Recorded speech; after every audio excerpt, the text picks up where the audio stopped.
Oke, sambil menunggu ini materi yang saya siapkan, kalian bisa absen dulu di e-learningnya. Baik, Pak. Silakan absen dulu. Oke, siapkan materinya.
Oke,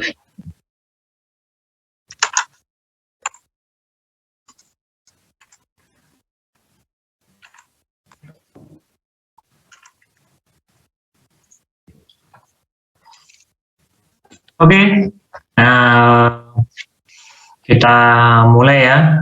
Bismillahirrahmanirrahim. Assalamualaikum warahmatullahi wabarakatuh. Waalaikumsalam warahmatullahi wabarakatuh. Alhamdulillah, pertemuan bisa kita mulai meskipun agak terlambat karena saya baru datang dari Kediri, ya. Baru saja langsung mandi, langsung buka laptopnya. Oke, materi kali ini kita akan melanjutkan ya tentang pertemuan minggu lalu. Minggu lalu kita sudah berbicara tentang bagaimana metode kuantitatif itu sendiri dengan berbagai macam analisanya, model bentukannya. Nah, saat ini kita akan menguatkan ya sebagai salah satu upaya bagaimana kita mendapatkan data statistik melalui sampling analysis. Oke. Saya akan share screen materinya.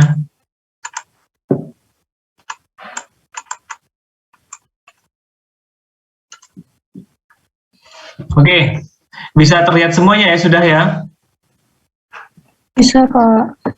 Oke, kita akan mulai ya. Sampling dan teknik analisanya. Ya. Ini saya refresh lagi ya. Populasi, bahwa populasi target ya adalah kumpulan dari unit yang akan dibuat generalisasinya. Sekumpulan unit, sekumpulan individu yang akan menjadi objek penelitian. Dan hasil penelitian itu apa? Contohnya, kemampuan matematis siswa DKI di DKI Jakarta. Nah, populasi kalian adalah seluruh mahasiswa sosiologi agama. Hasil penelitiannya adalah kemampuan dialogis mahasiswa sosiologi agama UIN Sunan Kalijaga. Nah, populasi dan sampel inilah yang akan menjadi target data kalian ketika kalian melakukan penelitian, tentu saja. Terlebih, data statistika ini erat kaitannya dengan bagaimana target dan juga proses dari kalian untuk mengambil sampel dari masing-masing orang, dari masing-masing unit. Ya. Nih, kalau tadi ada populasi target, berarti kalian itu ya harus punya gambaran. Ya. Jika yang namanya populasi target itu ya sudah besar, ya target kalian T, targetnya. Nah, setelah itu kalian kerucutkan lagi populasi studi. Populasi studinya bahkan hanya di sini. Nah, sekumpulan dari unit N di mana akan memilih sampel. Nah, kan kalian akan ambil di sini. Di sini adalah UIN yang besar. Di sini hanya ada sosiologi agama. Jadi kalian akan menentukan populasi targetnya seperti apa, hasil penelitiannya nanti kira-kira apa, ya, dan juga populasi studi dan serta sampelnya. Ya, jadi jelas populasinya secara umum, ya. Dan sedangkan populasi studi kalian hanya ada di satu titik, ya ini adalah mahasiswa SA, dan sampelnya adalah kemampuan matematis siswa SD, berarti adalah siswanya, berarti mahasiswanya. Di sisi lain, kalian harus membuat kerangka sampel itu sendiri. Tahu nggak kerangka sampel itu apa sih? Ini loh, 1, 2, 3. Nah, jadi hal semacam ini, karena ini adalah daftar unit atau anggota populasi. Ketika kalian melakukan penelitian secara kuantitatif dengan metode survei, ya kalian membuat Google Form. Nah, di Google Form itu kan pasti ada ya nama, NIM, HP, alamat. Nah, nomornya dari mana? Siapa yang duluan mengisi pasti akan keluar nomornya siapa saja. Nah, itu adalah bagian dari kalian untuk membuat sebuah kerangka sampel. Jadi saya refresh lagi ya, bahwa populasi ini adalah sekumpulan unit yang akan menjadi objek penelitian, dan itu secara general tentu saja, di mana dalam menentukan populasi targetnya, kalian juga harus menentukan bagaimana hasil yang akan kalian gapai dan akan kalian lihat dalam populasi tersebut, hingga akhirnya kalian kerucutkan dari populasi yang general begitu besar, kalian persempit menjadi populasi studi, di mana populasi studi ini adalah kumpulan dari N. Ya. N dari apa? Unit yang akan kalian pilih. Hingga akhirnya kalian menentukan berapa banyak sampel-sampel yang kalian lihat untuk menentukan berapa banyak kemampuan yang dimiliki oleh sampel-sampel yang kalian ambil. Jadi saya refresh lagi, ya. Karena memang ini adalah hal yang penting, jangan sampai kalian bingung nantinya. Nah, nih gambarnya nih. Ini PT-nya, ya, jelas ini adalah. Nah, ini adalah populasi target besar kan. Nah, ini adalah populasi studi kecil. Nah, ini adalah populasi studinya, dan ini adalah sampelnya. Nah, jadi jelas, kalian harus menentukan ini, dan kalian akhirnya menentukan sampel unit analisis terkecilnya. Nah, ada beberapa langkah-langkah tentu saja dalam penarikan sampel. Ya. Yang pertama, nih, kalian harus menentukan tujuan penelitian. Ya. Misalnya, Nisa sama Eci mau meneliti tentang bagaimana perilaku mahasiswa sosiologi agama terhadap kemajuan gadget, kemajuan media sosial. Nah, tujuannya jelas, melihat pengaruh kompetensi mahasiswa sosiologi agama dengan tingkat kemajuan media sosial. Nah, jelas kan bahwa inilah yang akan menjadi tujuan kalian penelitian. Jadi sebelum menentukan sampel, kalian harus tahu tujuannya apa. Jangan sampai nantinya kalian salah sampel. Kalian ambil judul di sini tujuannya adalah mahasiswa sosiologi agama. Tapi karena kalian tidak bisa bertanya kepada mahasiswa SA begitu banyak, kalian akhirnya mengambil warga lain. Ini adalah prodi lain. Nah, itu tidak boleh tuh. Nah, selanjutnya, seperti yang saya bilang barusan tadi, adalah menentukan populasi penelitian. Jelas ketika kalian tahu tujuannya, kalian tentukan populasi penelitiannya itu apa. Populasi penelitian itu sama halnya dengan populasi target. Oh, saya akan teliti mahasiswa UIN nih. Nah, UIN yang mana? Tulislah UIN Sunan Kalijaga. Jadi jelas targetnya UIN Sunan Kalijaga. Apakah benar kamu akan meneliti ribuan mahasiswa UIN? Oh tidak, saya turunkan.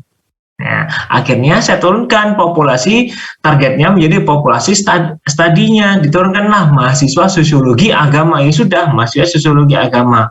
Mau diturunkan lagi bisa.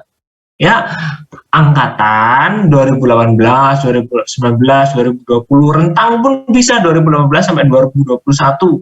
Nah, tidak apa-apa. Tapi kalian harus tentukan ya populasi targetnya. Nah, hingga akhirnya kalian menentukan teknik sampling. Tekniknya apa? Setelah ini kita bahas. Setelah teknik sampling, kalian akan menentukan ukuran sampelnya apa. Ya kan? Jadi sampling itu adalah tekniknya. Sampel itu adalah unit yang akan kalian analisa dengan menggunakan teknik sampling. Nah, jelas. Jadi setelah menentukan tekniknya seperti apa, jadi ada banyak macam tekniknya dulu dilihat. Akhirnya ditentukan ukuran sampelnya seperti apa, dan juga memilih sampelnya. Nah, ini adalah suatu proses urutan 1, 2, 3, 4, 5. Jadi kalian jangan sampai lupa. Jadi kelima hal ini akan menjadi proses hingga akhirnya kalian tahu manfaat nantinya. Bahwa sampling itu pun juga punya manfaat. Nah, yang pertama, jelas menghemat biaya. Menghemat biaya kalian apa? Kalian bisa menyebarkan kuesioner begitu cepat dengan kecanggihan teknologi saat ini. Dengan Google Form, dengan Zoho, dengan berbagai macam platform, kalian bisa jejak pendapat. Kalian buat jejak pendapat di Instagram pun juga bisa. Itu adalah bagian dari model, ya. Selain itu, kalian menghemat waktu penelitian karena kuesioner pertanyaan itu bisa diisi dalam waktu yang bersamaan. Jadi hemat waktunya. Nah, ketiga, dapat menghasilkan data yang akurat. Akuratnya karena apa? Karena kalian tahu ya bagaimana titik kejenuhan dalam menentukan sampel. Melalui apa? Sampling ini tadi. Jangan sampai kalian mengambil sampling, datanya itu jenuh, datanya itu sama. Berarti nggak akan akurat. Tapi manfaat sampling ini sebenarnya adalah bagaimana menghasilkan data itu lebih akurat. Karena apa? Dengan berbagai macam bentuk model ya, pertanyaan terbuka atau pertanyaan tertutup, kuesioner A, B, C segala macamnya, itu membuat responden dia jauh lebih percaya dengan mengisi itu. Terlebih dengan dia tidak menulis namanya, nama disamarkan. Nah, waris diganti namanya bunga, nama disamarkan. Nah, karena etikanya demikian. Jadi kalian boleh bertanya kepada responden kalian, apakah boleh namanya saya cantumkan? Nah, gitu. Kalau boleh tulis, kalau tidak ya sudah, kalian tidak boleh memasukkan. Meskipun itu teman sendiri, ya. Musyafia dia meneliti Nisa, dibagikanlah kuesionernya, tapi Nisa nggak mau, ya nggak boleh dimasukkan karena itu adalah bagian dari etika penelitiannya. Nah, di sisi lain, menghindari kerugian akibat data yang rusak. Jadi kalian kalau datanya rusak kan udah punya filenya segala macamnya.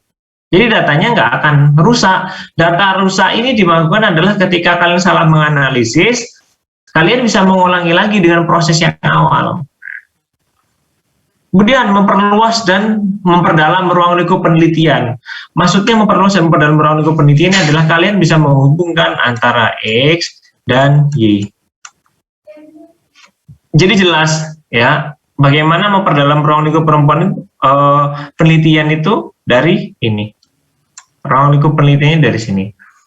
Sampling error. Nah, kalian pun juga nantinya bisa melihat namanya sampling error untuk menekan tingkat kesalahan pada kesimpulan. Nah, ini lihat ya. Kalian ketika sudah menentukan sampel segala macam, ada analisa sampling error. Jadi ketika kalian mengambil suatu sampel dan kalian input dengan berbagai macam kriterianya, kalian masukkan, spread, ternyata error. Bahwa ini adalah sampling error. Untuk apa dilakukan? Jadi ketika kalian sebelum menganalisa, kalian buat sampling errornya dulu. Kira-kira alternatif terburuknya kalian masukkan seperti apa, hingga akhirnya nantinya ini akan menekan tingkat kesalahan pada kesimpulan. Di sisi lain ada validitas. Validitas ini adalah untuk mengukur bagaimana berbagai macam informasi ini dapat ditingkatkan. Validitasnya ada validitasnya disesuaikan dengan seberapa jauh ya data yang kalian dapatkan. Ya, ini penting. Nah, nih ukuran sampel tergantung. Pertama tergantung karena apa? Nih, bukan judulnya bukan ukuran sampel tergantung loh, tapi ukuran sampel itu tergantung apa. Jadi kalian menentukan ukuran sampel itu tergantung dari apa. Yang pertama, jenis penelitiannya. Ketika kalian melakukan eksplorasi awal, cukup satu sampel. Ya. Kemudian, ketika jenis penelitiannya itu generalisasi, harus representatif, ya, populasi, ya, nantinya bisa tergambar oleh yang namanya sampel, ya, sini ya. Jadi itu. Kemudian ukuran sampel tergantung dari skala atau variabel dependent. Nah, dependent itu apa? Variabel yang berhubungan. Nah, contohnya ini nominal, ordinal. Masih ingat nominal itu yang seperti apa nominal? Ordinal seperti apa? Ayo, masih ingat? Gimana? Indah. Nominal yang gimana dah? Ordinal kayak gimana? Minggu lalu? Lupa Pak, saya. Ayo, Eci, nominal yang gimana? Nominalnya seperti apa? Ordinalnya seperti apa, Ci? Ayo. Lupa, Pak. Loh, barusan minggu lalu loh. Ayo, nominal dan juga ordinal lah. Nominal jenis klaim, jenis pelajaran. Bentuk datanya? Nominalnya gimana? Apa? Sebutin aja. Nominal itu ini Pak. Sih. Maksudnya artinya, Pak? Atau contohnya? Hah? Contohnya. Apa? Biasanya data nominal disebut apa biasanya? Angka, Pak. 1, 2. Oke, didasarkan dari yang namanya nih katanya Bu Datul kategori, karena dia adalah data skala. Skala ini didapatkan melalui yang namanya kategorisasi dan juga klasifikasi. Ingat ya, di kategori dan juga di klasifikasi. Kalau yang original, apa bedanya? Sama-sama data kategori dan juga klasifikasi, tapi original apa? Dia harus punya apa?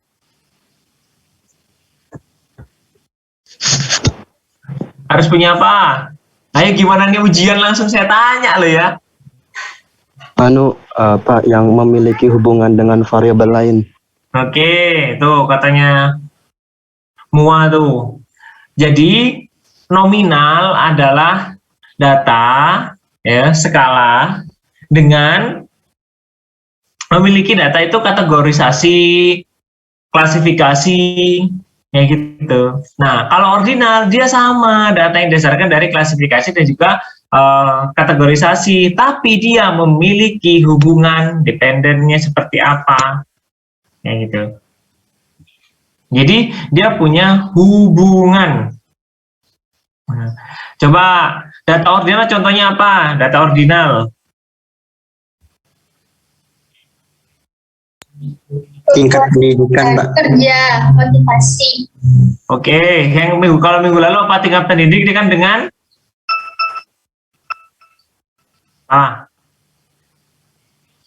contohnya tingkat pendidikan dan juga motivasi. Nah, bagaimana hubungannya? Bagaimana motivasi itu mempengaruhi tingkat nilai IPK? Tuh. Contoh-contoh lain data ordinal adalah tingkat kepuasan. Bahwa semakin tinggi nilainya itu orang semakin puas. Status. Semakin tinggi status orang itu semakin dipandang. Peringkat turnamen. Semakin tinggi dia semakin baik gitu. Nah, jadi itu. Selanjutnya, oke. Interval. Kalau interval sama rasio apa?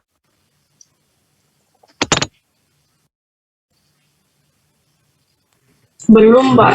Belum dijelaskan. Loh, siapa bilang? Batas, Pak. Di bawahnya kemarin?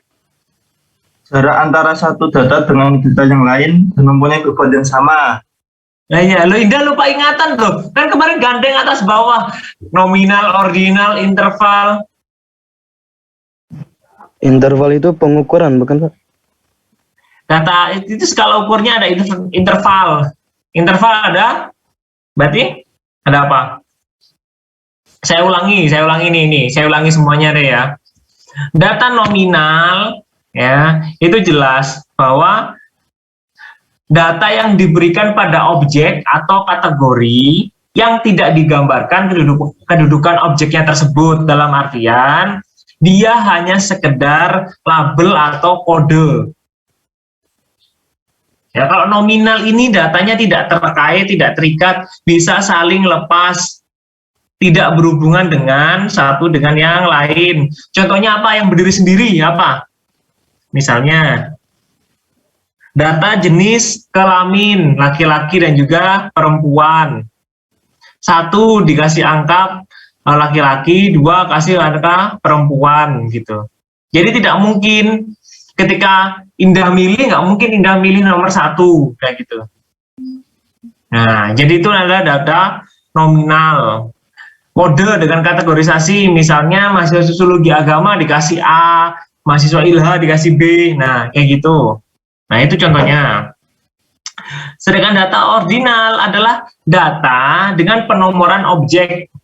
Jadi kategorisasinya itu disusun dari tingkat yang atas dan juga tingkat rendah. Nah, di sisi lain data ini memiliki ciri kategori ini disusun sesuai dengan logis ya, disusun dengan karakteristiknya, ingat. Contohnya, tingkat para pendidikan, TK, SD, SMP, SMA, perguruan tinggi. TK paling kecil, dikategorikan nomor 1, TK 1, SD 2, SMP 3, SMA 5, perguruan tinggi 6, misalnya kayak gitu. Gitu. Jadi sama halnya dengan data nominal, tapi tingkatannya lebih tinggi. Jadi data ordinal itu sama halnya dengan data nominal, ya, meskipun tingkatannya lebih tinggi. Dan hingga akhirnya data ordinal ini tidak dapat dilakukan operasi matematika. Ya, contohnya SD, sarjana, yang gitu. Jadi kalian harus tahu peringkat suatu ranking. Ya, misalkan ranking 1, ranking 2. Jadi kan itu untuk melihat hubungan. Nah, jadi orang ranking 1 berarti hubungannya pinter. Jelas. Berarti pinter dengan ranking 1 itu sudah menjadi hal yang baku bahwa orang ranking 1 itu pasti pinter. Dah, kamu ranking berapa dulu, dah? Ranking 2, Pak. Oh, ranking 2 berarti Indah masih tergolong pinter. Masih loh, dah. Sampai sekarang juga pintar. Nah, dari situ ada lagi bahwa contohnya adalah persentase. Nih, persentase kelulusan, semakin banyak yang lulus, semakin bagus kualitasnya. Ya, misalnya lulusan sosiologi agama itu 60%, ILHA 20%, IAT 30%. Nah, berarti kan menunjukkan bahwa outnya SA itu bagus. Sama halnya kayak lomba juara 1, 2, 3 itu kayak gitu. Jadi itu adalah data ordinal. Jadi ingat baik-baik loh. Kalian saya tanya sebutkan saja contohnya, kira-kira apa itu? Kalau penjelasannya saya yakin pasti lupa Pak, padahal baru minggu lalu. Belum kalau pada saat ujian UTS nanti. Udah berapa kali pertemuan ini? Pertemuan keberapa ya ini ya? Kelima kalau nggak salah. Tuh. Oke, data interval. Ini saya ulangi lagi nih. Data interval adalah data di mana objek itu diurutkan berdasarkan atribut yang memberikan informasi antar tiap objeknya. Jadi jelas bahwa data interval ini adalah data di mana objek dapat diurutkan berdasarkan atributnya. Contohnya apa? Ada yang tahu interval? Kalau interval kemarin contohnya apa? Rata-rata tinggi badan, Pak. Oke, rata-rata tingkat pendidikan misalnya, tingkat umur, bukan tingkat pendidikannya, tingkat umurnya 6 sampai 12 itu dia dikatakan sebagai usia anak-anak misalnya. 13 sampai 16 itu remaja, 17 sampai berapa dikategorikan dewasa. Nah, jadi itu. Gaji 0 sampai 500. Hajril mau masuk mana, yang 500 atau yang 0? Jadi hal-hal semacam itu adalah data yang namanya data interval. Interval itu yang penting ada intervalnya. Ada rentang itu loh. Kalau dalam matematika itu jelas bahwa interval itu kayak gini nih. Nah, ini garis, ini sini ke sini itu sama. Misalnya ini plus 2 gitu. Teruslah tambah 2 jadi sama intervalnya. Jadi taruh garis lurus itu sama aja. Oke. Sama kayak orang jualan. Misalnya kalian pernah belanja nggak? Interval itu kalau sekarang harga minyak dalam aturan pemerintah berapa? 14.000. Tapi ibu-ibu jualnya ada yang 20.000 lah. Itu interval. Harga minyak kalau ditanya kalian berapa? Ini mie 14.000 sampai 20.000 mie. Nah, padahal kalian nggak tahu kira-kira harganya itu berapa. Tahu-taunya kalian bisa kalian tawar. Nah, itu untung bagi kalian kalau sering kayak gitu. Nah, Jadi itu yang harus kalian pahami. Nah, sedangkan yang terakhir, data rasio. Data rasio adalah data yang jaraknya sama serta mempunyai nilai nol absolut. Nah, contohnya apa? Contohnya nolnya ini punya nilai absolut, berarti nol itu mutlak nol. Apa? Gaji, Pak. Hah? Gaji. Oke, gaji. Yang kedua adalah Nilai rapot, Pak. nilai rapot, benar, nilai berat bayi, berat orang, pekerjaan. Nah, jadi hal nol nilai ya, terutama nilai. Berarti data rasio itu biasanya digunakan untuk nilai, ya. Lebih utamanya nilai. Jadi nol sampai berapa? Nol nilai nol nggak ada nilainya, gitu. Bukan rentangnya, tapi dilihat dari nolnya, misalnya. Jadi itu yang harus kalian pahami loh ya. Ini terkait data. Di sisi lain bahwa ukuran sampel itu tergantung dari yang namanya ketepatan perkiraan. Ya, presisinya. Jadi kira-kira kalian menentukan sampling itu apakah uji coba begitu saja ataukah hanya sekedar ya sudah saya nyaplok 1, nyaplok 2 gitu. Tapi kalian nggak tahu bagaimana tekniknya. Karena ukuran sampel itu jelas tergantung pada jenis penelitian, skala ukurnya, dan juga ketepatan perkiraan yang diinginkan. Nah, ini loh. Seperti yang saya bilang bahwa sampel itu semakin tinggi, semakin presisi. Tahu maksudnya presisi? Semakin menggambarkan objek yang akan kalian teliti. Semakin besar sampel, jelas, semakin bagus data kalian. Jadi ketika rumusnya kemarin, N sama dengan N plus 1 per plus 1. Nah, jadi itu hanya patokan. Rumus Slovinnya itu hanya patokan. Nih, tapi kalian bisa tingkatkan lagi 2 kali N, berarti 2 kali sampel hitungannya Slovin misalnya. Bisa kalian hitungkan. Karena semakin tinggi semakin presisi. Nah, dan ukuran sampel itu tergantung dengan yang namanya jenis penelitian. Ada yang namanya estimasi, perkiraan ya, perkiraan dan juga uji hipotesis. Kalian sudah dikasih hipotesis belum? Di metode kuantitatif. Setelah katanya kemarin variabel udah dikasih hipotesis belum? Belum, Pak. Belum ya? Oke. Dan yang kelima adalah interval kepercayaan dan juga kekuatan uji. Bagaimana derajat kepercayaan? Ini ada derajat kepercayaan dan juga kekuatan uji. Dan juga teknik pengambilan sampel. Jadi kalau saya tanya, kira-kira ya, saya tanya sama Nisa nih, Nisa ukuran sampel tergantung apa? Nisa mikir.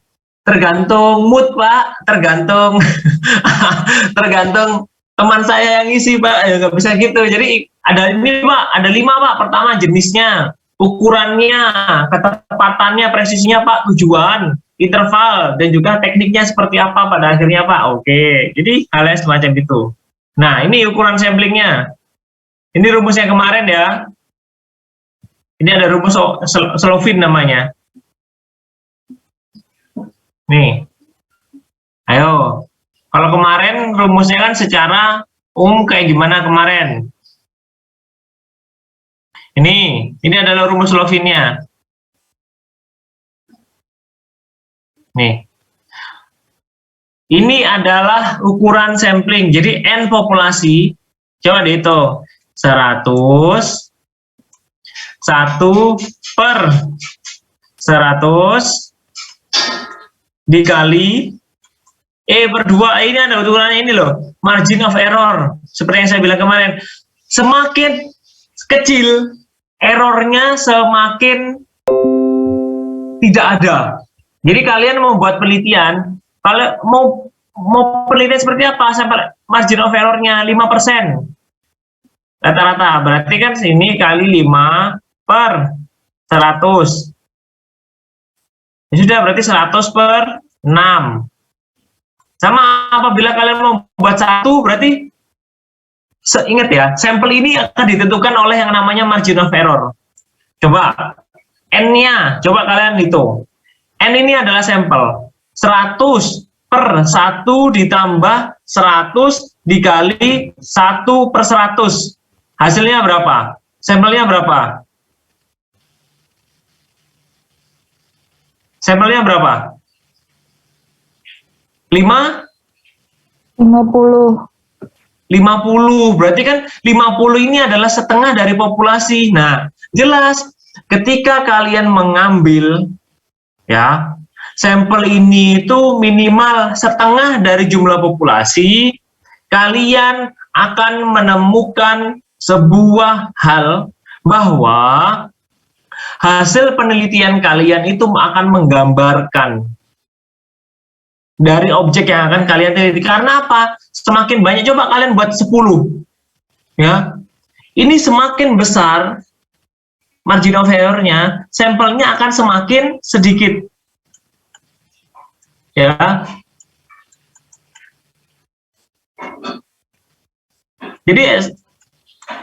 Jadi semakin besar margin of error, semakin sedikit sampelnya.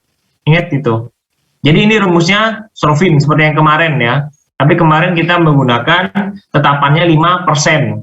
Nah, sekarang saya kasih tahu 5% itu sebenarnya apa toh Pak? 5% itu adalah margin of error. Margin of error itu mulai dari 1%, 5%, 10%, 20%, kalian buat bisa kok. Oke. Nah, ini adalah ukuran sampelnya, ini contoh nih. Ini ada nomograf Harry King ya. Jika populasi dalam penelitian ini adalah 1324 ya. Jumlah populasinya di sini adalah 1324. Banyak loh. Taraf kepercayaan yang digunakan, derajat kepercayaannya 93%. Orang percaya 100%. Berarti penelitian kalian itu nggak bisa, kalau mau buat 100% itu harus ada margin of error. Karena tahu bahwa kita sadar bahwa penelitian kita itu bisa salah dan juga minim. Oke. Yang harus kita ingat adalah kita harus tentukan derajat kepercayaannya. Dari ECI, dari IKAK, dan teman-teman peneliti harus ditentukan berapa derajat kepercayaannya. Derajat kepercayaan saya 93%. Berarti apa? Sisanya digunakan untuk margin of error. Nah, contoh, jumlah populasi dalam penelitian adalah 1324. Derajat kepercayaannya 93%. Dan margin of error-nya adalah 7%. Nah, faktor pengalih dari tingkat kesalahan 7% adalah 1,195. Jadi dihitung 7 per 100-nya itu berapa. Nah, ketika kita menggunakan nomogramnya Harry King, dilakukan dengan cara menarik garis populasi sebesar 1324. Nah, 1324 dari mana? Nih. 1324 itu sekitar di sini loh. Nah, ini ditarik. Ketika kalian menggunakan berapa persen nih sih? Ini 7%. Berarti 7% ini ada di sini. Berarti ini ditarik sampai sini seret. Nah, jadi ini dengan data segini kalian membuat margin of error 7%. Nah, bagaimana? Maka ditemukan titik di bawah angka 30.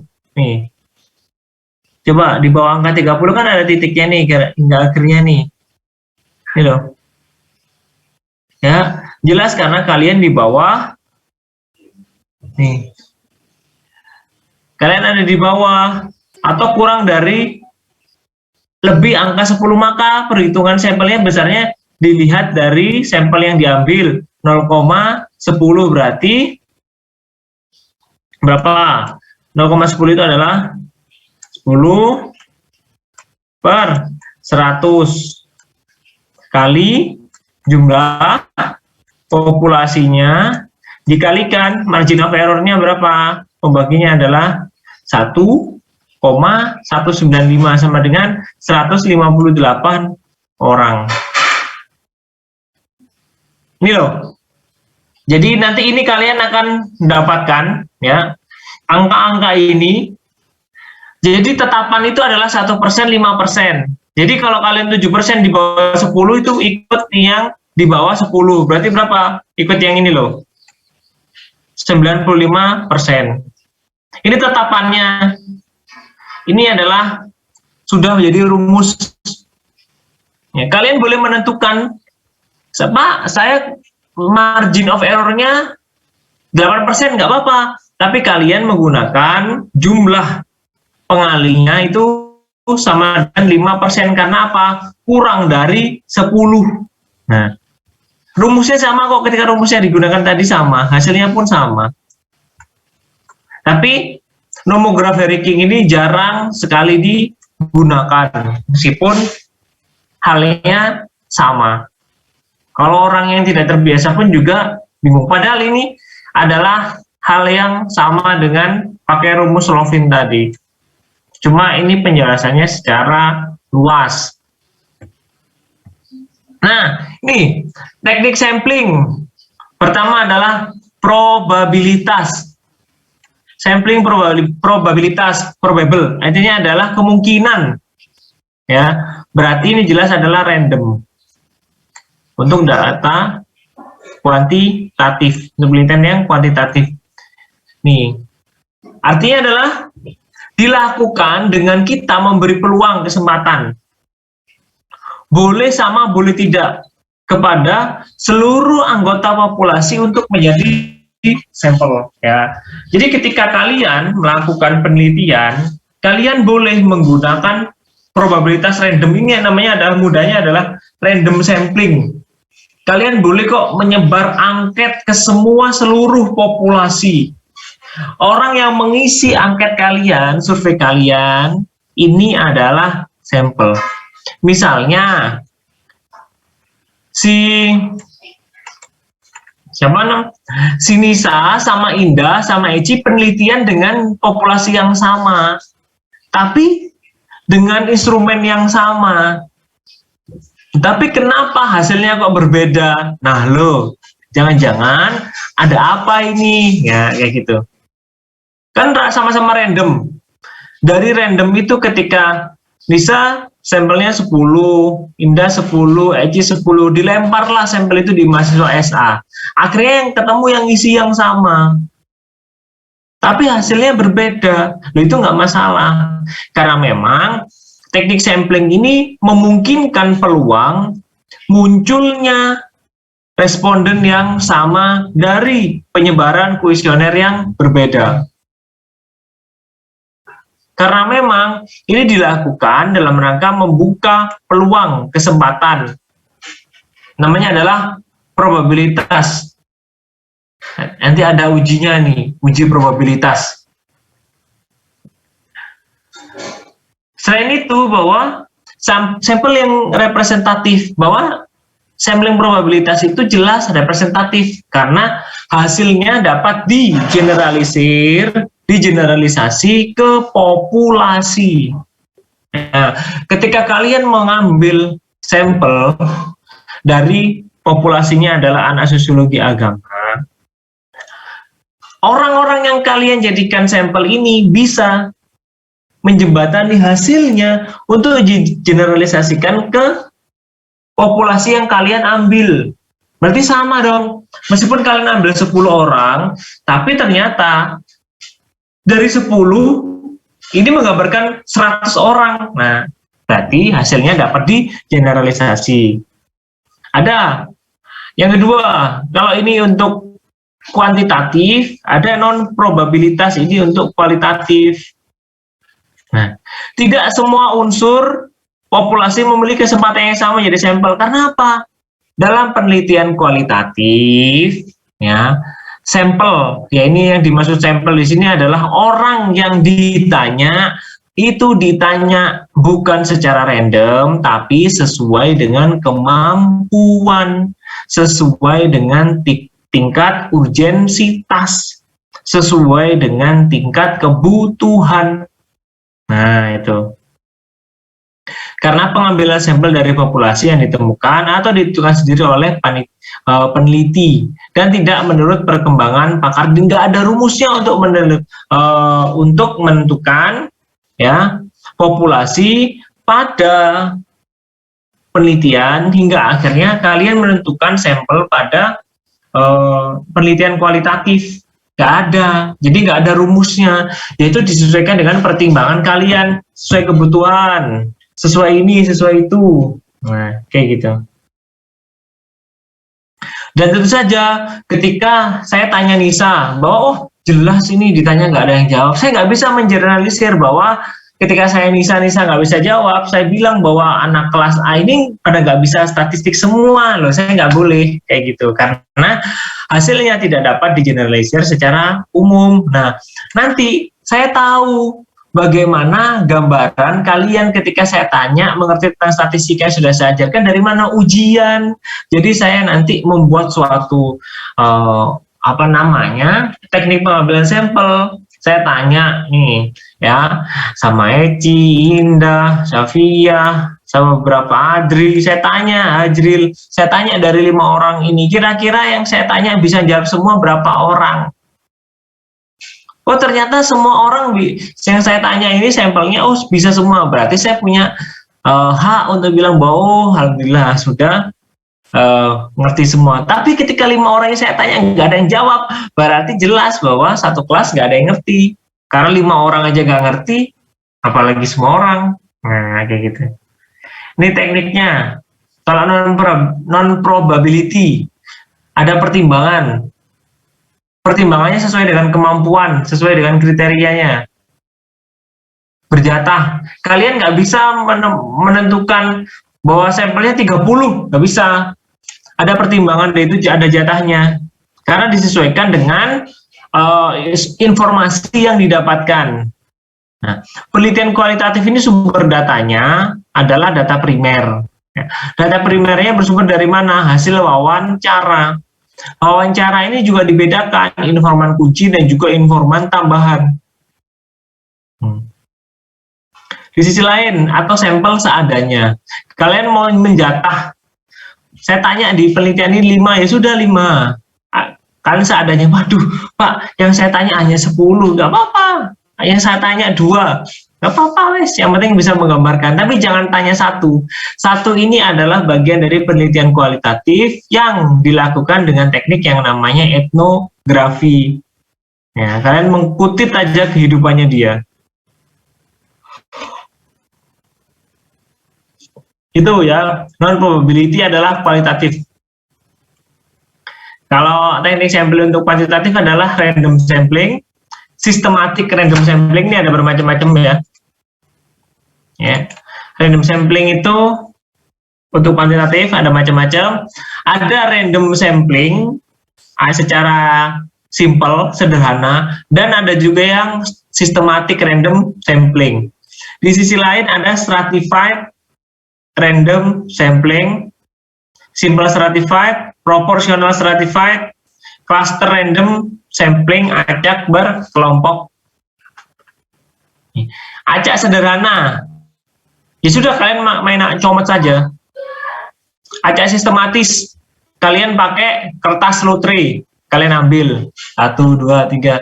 Acak bertingkat, kalian buat ranking. Cluster random, acak berkelompok, kalian pisahkan dalam beberapa kelompok-kelompok. Dan yang terakhir adalah multistage random sampling. Acaknya bertahap. Pertama, kalian menggunakan acak sistematis dulu. Setelah sistematis, kalian kerucutkan lagi dengan acak berkelompok. Nah, itu namanya multistage random sampling 2 kali.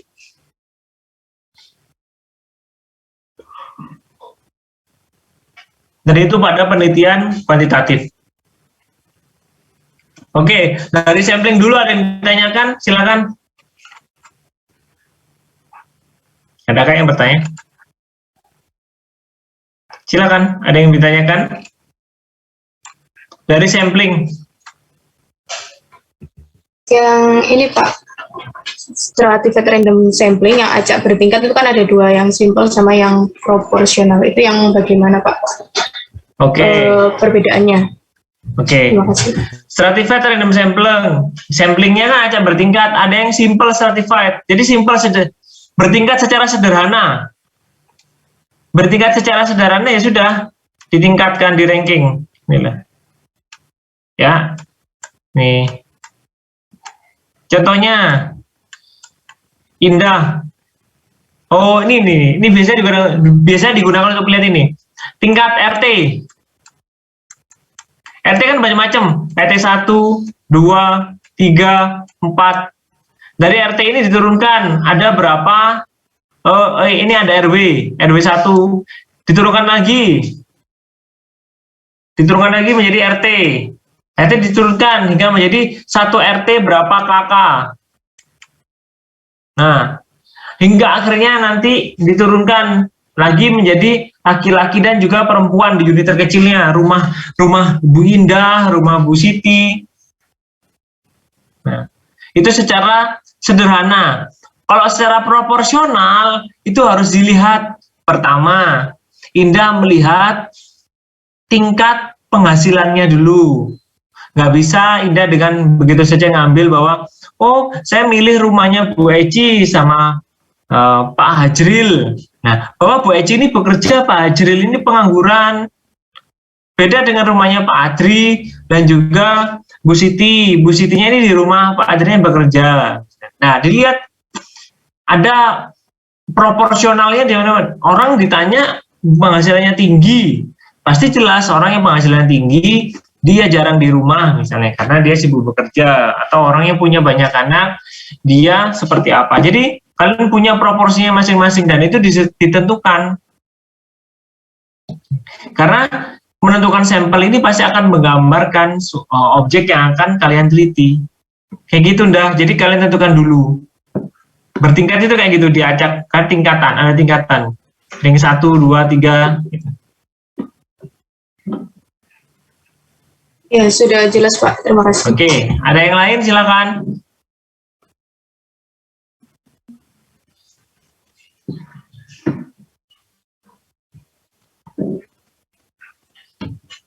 Oke, ada yang lain? Silakan. Saya lanjutin, saya kasih gambaran umum mengenai hipotesa. Nah, nih. Hipotesis. Ini ya, ini saya kasih penjelasan umumnya saja. Penjelasan umum, ya. Hipotesis ini pernyataan, ingat, hipotesis ini adalah pernyataan mengenai hubungan. Proposisi tentatif mengenai hubungan antara dua variabel X dan Y, atau lebih mengenai fenomena atau variabel itu sendiri. Di mana tujuan hipotesis ini sebagai pedoman memberikan arah untuk penelitian yang kalian ambil, mulai dari penyusunan desain, penentuan kriteria instrumen, termasuk bagaimana menetapkan indikator-indikator sebagai aspek yang akan diukur, serta pedoman dalam menentukan teknik analisa. Bahwa yang namanya hipotesis ini mempengaruhi banyak hal terkait metode. Mulai dari kalian membuat penelitian seperti apa itu ditentukan dari hipotesis. Nah, jelas kalau ada hipotesis itu penyusunan desain penelitiannya secara kuantitatif. Instrumen penelitiannya menggunakan survei, menggunakan angket.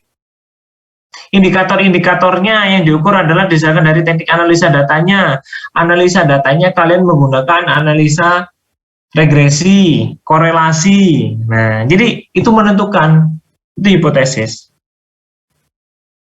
Ini kriteria hipotesis itu jelas bahwa yang namanya hipotesis itu harus disusun dengan kalimat hubung. Ya, kalimat hubung antar dua variabel X dan Y atau lebih, X1, Y1, X2, Y2. Nah, di sisi lain, harus dilandasi argumentasi yang kuat berdasarkan pada teori. Jadi kalian harus melihat realita dulu di masyarakat, gak boleh kalian asal sekedar asumsi begitu saja. Ya, itu harus kalian pahami. Hipotesis jelas dapat diuji dan juga diukur. Ya. Kemudian harus disusun dengan kalimat yang jelas, harus konsisten dengan teori-teori yang ada. Ya, ingat harus konsisten dengan teori-teori yang ada. Jadi jangan sampai kalian itu sembarangan ketika membuat atau memunculkan sebuah hipotesa. Karena nanti hipotesa ini akan dipertanggungjawabkan dari penelitian yang kalian lakukan. Dan tentu saja hipotesa ini harus disusun dengan rasional. Ini loh yang harus kalian tanyakan. Hipotesis statistik. Nah, kalau kalian nggak tahu hipotesis ini seperti apa, saya masuk ke statistiknya ini akan kesana. Digunakan dalam konteks statistik parametrik bersifat kuantitatif. Nah, bagaimana H0 itu H1, H0, H1? Nah, hipotesis substantif itu adalah hipotesis penelitian. Karena memang pernyataannya memberikan jawaban sementara pada masalah. Jadi memang hipotesis ini adalah jawaban sementara, dugaan sementara. Contoh, ada korelasi antara resiliensi matematis dengan kemampuan pemecahan masalah matematis siswa. Ada hubungan antara resiliensi, ya, tingkat ketahanan, ya, matematis dengan kemampuan pemecahan masalah. Kalian boleh buat kok. H0-nya apa kira-kiranya? Ini kode-kodenya.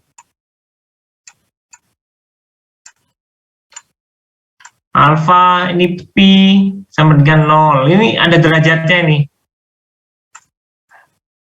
Nanti kalian harus kuatkan ini. Kenapa ini nggak saya beritahu? Ya, karena saya memberitahu secara umum. Kalau saya membedah ini akan panjang jadinya.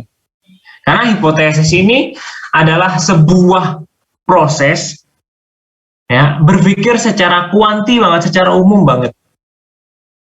Ketika kalian sudah tahu datanya segala macam, barulah ada yang namanya statistik.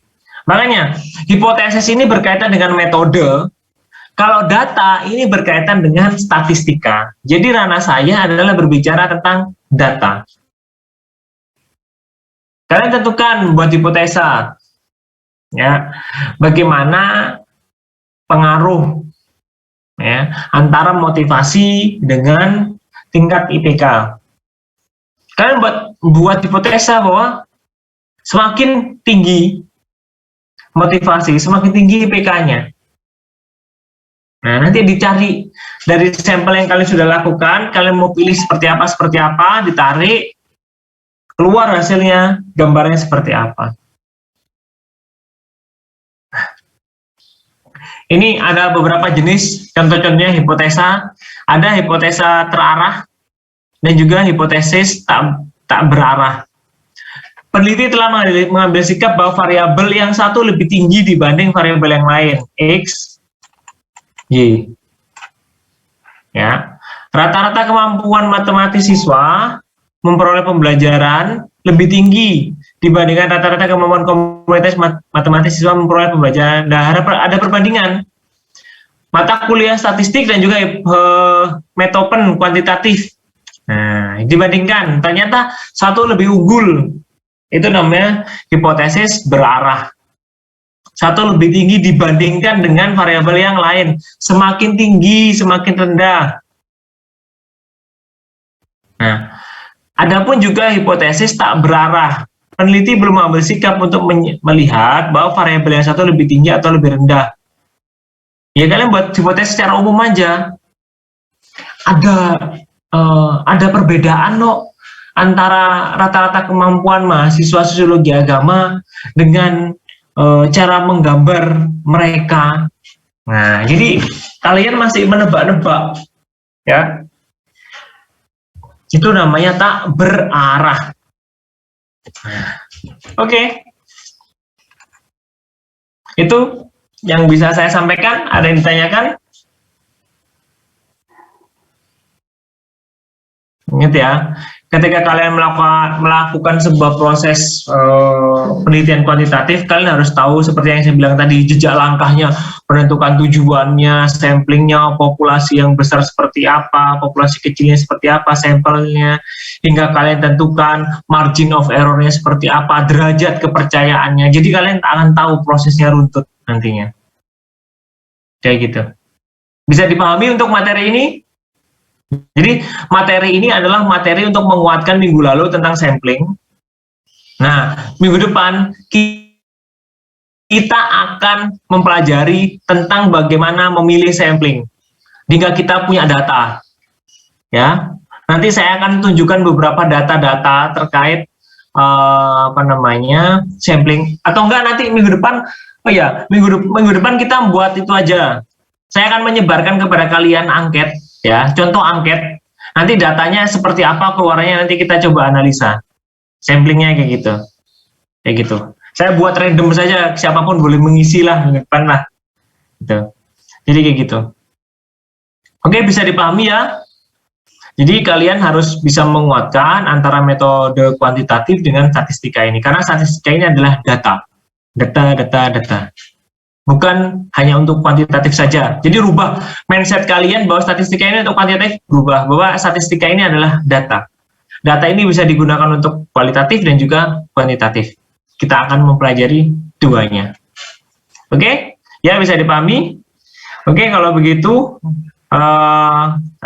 saya tutup, saya udah mau duhur. Nah, terima kasih banyak atas perhatiannya. Ya, sampai ketemu minggu depan, ya. Jangan lupa absen ini, ya. Habis ini saya juga ngajar kelas pagi nanti, ya. Kurang lebihnya saya mohon maaf. Selamat siang. Assalamualaikum warahmatullahi wabarakatuh. Waalaikumsalam warahmatullahi wabarakatuh. Pak, sehat selalu, Pak. Sehat selalu. Ya, Pak. Dadah. Ya, Pak.